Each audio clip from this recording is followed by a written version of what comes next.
और भी कई पार्लियामेंट की सीट पर इंशाअल्लाह ताला हम सोच और विचार कर रहे हैं, क्योंकि हम जान चुके हैं कि तुम बीजेपी को नहीं रोक सकते। मोदी को अगर कोई रोक सकता है तो इंसाफ पसंद लोग रोक सकते हैं। ये मिलावटी, ये मिले हुए लोग नहीं रोक पाएंगे। ये कभी भी किसी भी कीमत पर आपका सौदा कर जाएंगे। तो हम आपसे अपील कर रहे हैं कि अपने मुत्तहिद रहिए, मजलिस को मजबूत रखिए, क्योंकि मगरिब का वक्त भी होने जा रहा है। हम आपसे आपके वोटों से मुंतखब शुदा, आपकी दुआओं से मुंतखब शुदा चारों विधायक को उन्होंने खरीद लिया।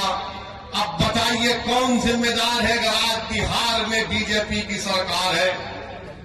तेजस्वी से पूछेंगे तो तेजस्वी बोलेंगे चाचा हमको छोड़कर चले गए। नीतीश कुमार से पूछेंगे तो अल्फाज चाप चाप कर बोलेंगे हम मर भी गए तो नहीं जाएंगे, अब कह रहे हैं कि हम यहीं रहेंगे।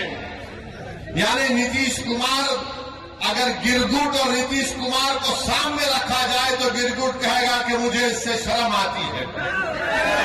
इतना रंग बदलते हैं नीतीश कुमार, सुबह में जो बोलेंगे शाम तक चाचा पलट जाएंगे।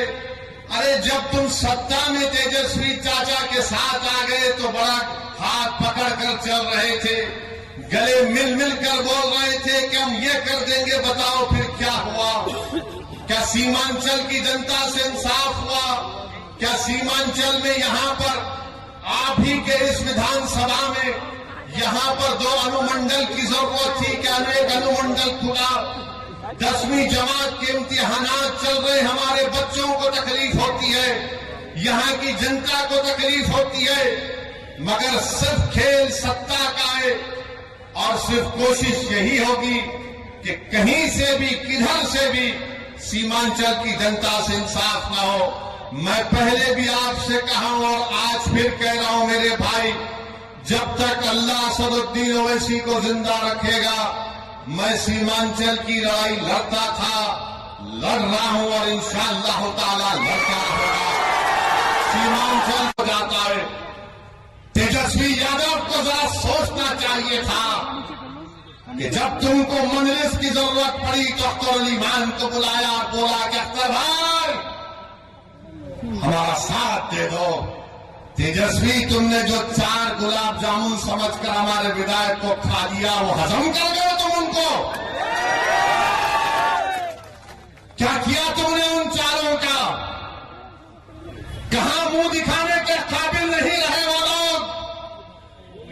आज अख्तर अली मान से कह रहे, अरे हमने पहले दिन से कहा था कि हम बीजेपी से कभी समझौता नहीं करने वाले, हम कभी समझौता नहीं किए, ना करेंगे कभी इंशाअल्लाह ताला। 2 मरतबा नीतीश कुमार को तुमने मुख्यमंत्री बनाया और 2 मरतबा नीतीश कुमार ने बिहार की जनता को धोखा दिया और बीजेपी को सत्ता दी। मगर बताओ इनकी जबानें बंद है, जबानें बंद है, कुछ नहीं कहते।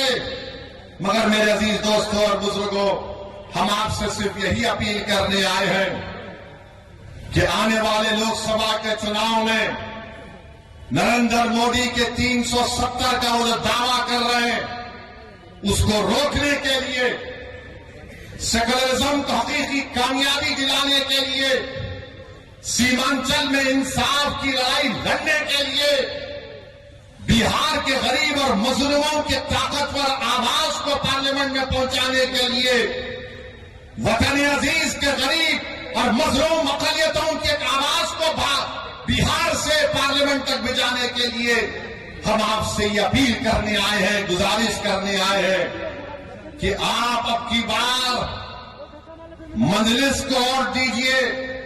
जो लोग सेकुलरिज्म की बात करते हैं वो सिर्फ तुम्हारा वोट लेना चाहते हैं और उसके बाद वो बीजेपी को इक़्तिदार देना चाहते हैं।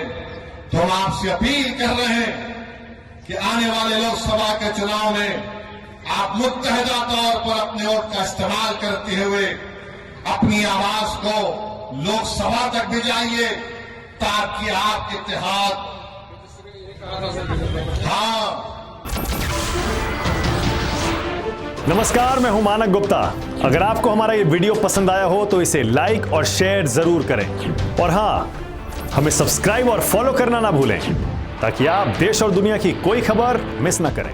तो जुड़े रहिए हमारे साथ और देखते रहिए न्यूज़